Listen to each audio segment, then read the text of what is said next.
John Beaudin, Rock History Book. How are you? How's everybody doing today? We're going to talk about, as you saw on the banner, we're going to talk about 1974. I was 14 years old. Let me just grab my iPad.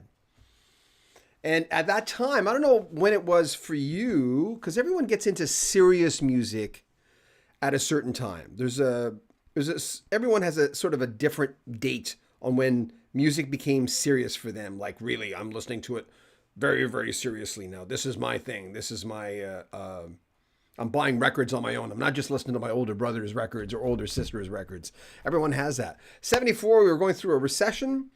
We have an amazing sound clip from not the man who was directly involved. He was involved. He didn't get credit for it with this 1974 hit. As the title states, the hit was recorded in 10 minutes. On this very day in 1974, December 7th, it started its first week of two-week run on the number one position. Who's on first today? Hey, Melody. Hello from Saskatchewan. Thanks, Melody, for coming on. You're always like really quick. We appreciate that.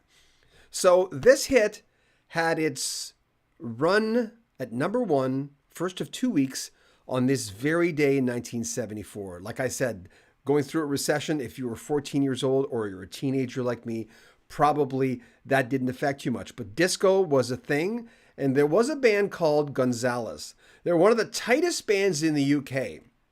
Played a lot, were used in the studio an awful lot, and Lenny Zakatek of the Alan Parsons Project was part of the making of this hit.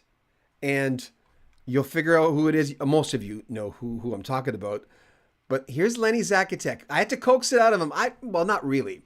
But in the middle of this interview, talking mostly about Gonzales, the Alan Parsons Project, came this funny little story. Take a listen.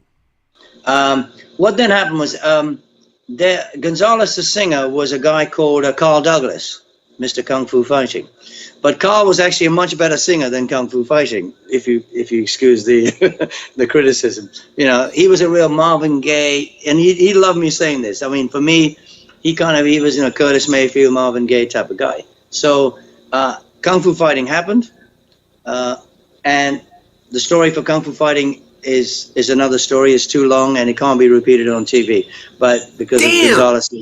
Because of Gonzales. Okay, well, I can tell you if you want. But I can't broadcast it?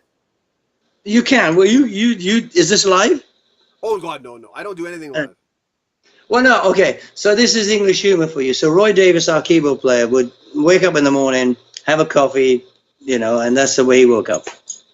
Carl said, I've got this fantastic song for you. This is why Gonzales never recorded Kung Fu Fighting. Considering Gonzales was the best session band jazz funk band to come out of the UK, and they didn't record Kung Fu Fighting. So the reason for that was Roy had the meeting with Carl. Carl came over. Roy was still in bed, got out of bed, lit the toke, started to have his coffee. He just kind of went from there to there, and there was his keyboard, from the bed.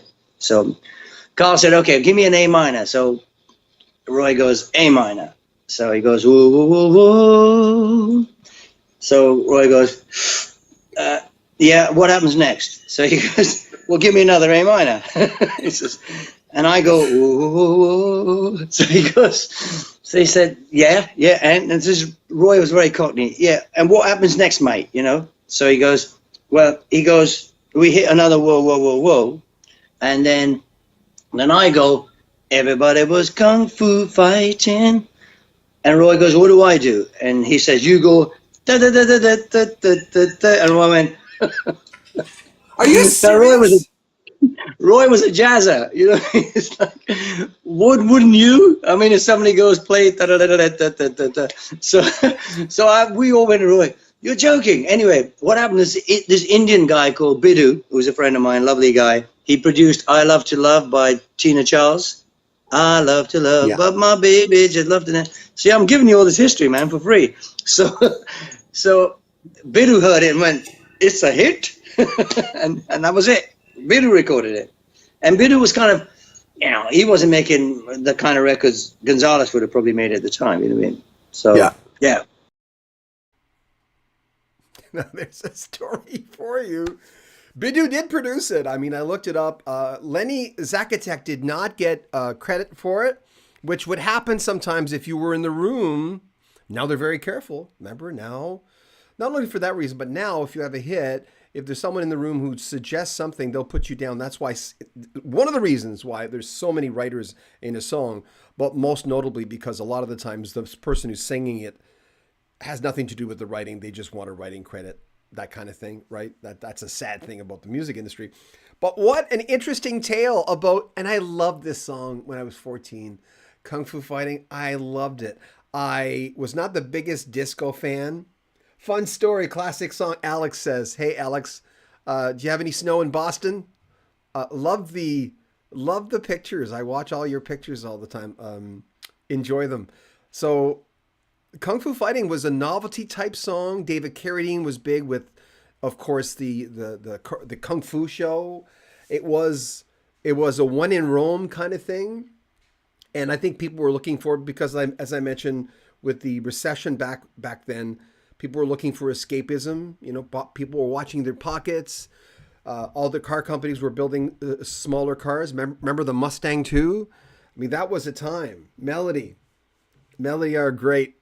It's an interesting story. I didn't realize when I'd be talking to, and this happens in interviews. You're talking to someone for one reason, and then they'll say something, and you think you've researched someone. Well, mind you, there's no real connection unless you can't look up Lenny Zakatek Kung Fu Fighting unless he said it in another interview. And he possibly has, right? So it's an interesting story, and it was a great song. I bought the 45 when I was a kid, and I played that thing. You know, back then, I you know how it is when you're young, when you're 14 years old. And that was young for me. Women at 14 are older than 14. Boys at 14, they're a little younger. Earworm, Alex, yeah, very true, huh? But I thought, you know, I saw this, I'm going, who was it? Who was it that gave me a sound clip? And it didn't take me long. I'm going, someone gave me a sound clip for Kung Fu Fighting.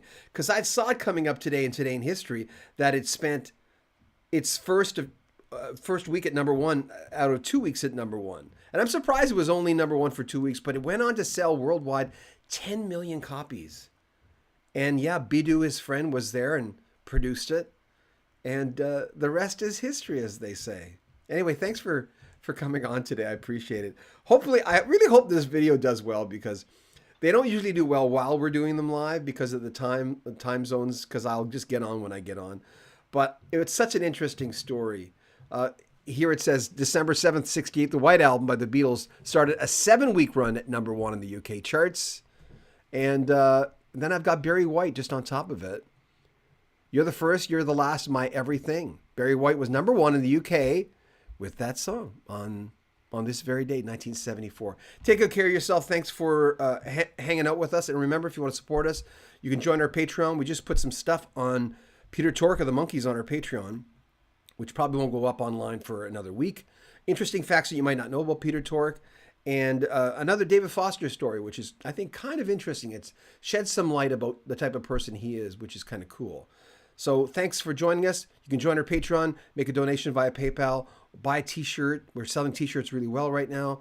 It's probably because of Christmas, but thanks for being out there. Like our videos, share them, especially this one. This is such a cool story. Share them and take good care of yourself. Subscribe to the channel. I'm John Beaudin, Rock History Book.